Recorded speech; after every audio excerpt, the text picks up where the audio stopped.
So anyway, I just tried to play something original in case he went for the center counter, and I thought his big mistake was knight takes b3. Here it's better to keep the threat than to execute it. So if you played, for instance, queen a6, I think it's just a normal position for black. I mean, I have some plans. I can go bishop f4, e5, or maybe knight g3, 4 or something. But the point is, after knight b3, a b3, what happens in the game happens. That I move my knight and I play c4, and then I have this lovely queenside pawn structure. He said he just missed queen b1. I mean, this is a pleasant endgame. Normally, I would guess it's winning, but it shouldn't win so fast. But the point is, after h5, h3, and then g4, even I was surprised how quickly black's position collapsed, because I mean, you expect to push his bishop back and make progress, but not just immediately that it collapses. But somehow with the open files, he could do nothing. I think today you played against Ivan Sokolov and held him with black. Can you tell us more about this game? Yeah, it was Nimzo Indian E3 system. I think it was, the game was about equal, but then he tried something to play for win, and I think here I got my chances to create some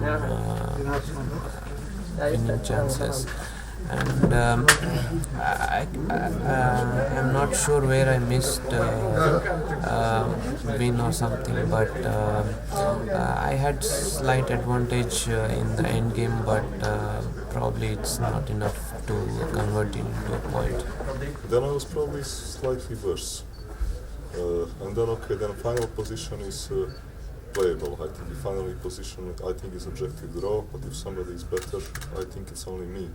But I did not play on because I would have to enter some pawn race, and you know, when you somehow lose 3 games in a row, is you stay away from pawn races. I didn't really have much choice on each move, so that's why I was moving so fast. But actually, there were some subtleties both in the bishop endgame and b4, but I think it's always a draw. Yeah, it seemed to us it was a draw like 15 moves before already. Yeah, but you know, there are always possibilities to go wrong, and I mean, there are plans with pushing a4 at some point, but there's always enough resources. So.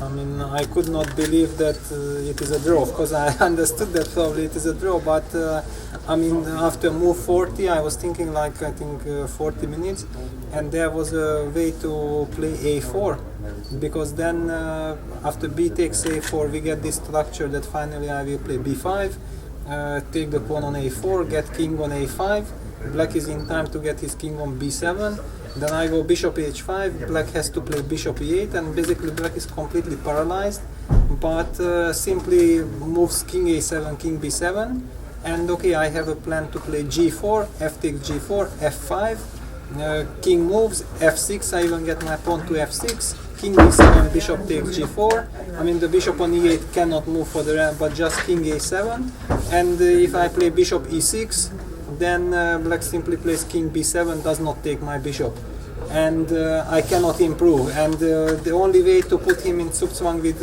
from king a7, king b7, to put bishop on c8, but then black plays king b8, attacking the bishop on c8, and then it's a draw.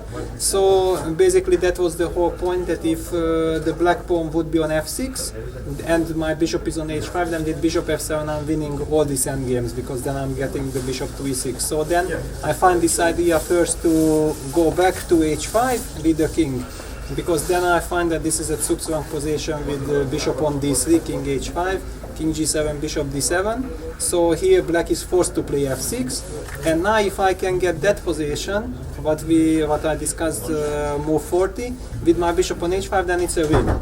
But now he always meets bishop e2 with bishop e8, and I cannot get my bishop to h5, only through the pawn endgame, but pawn endgame is unfortunately just a draw.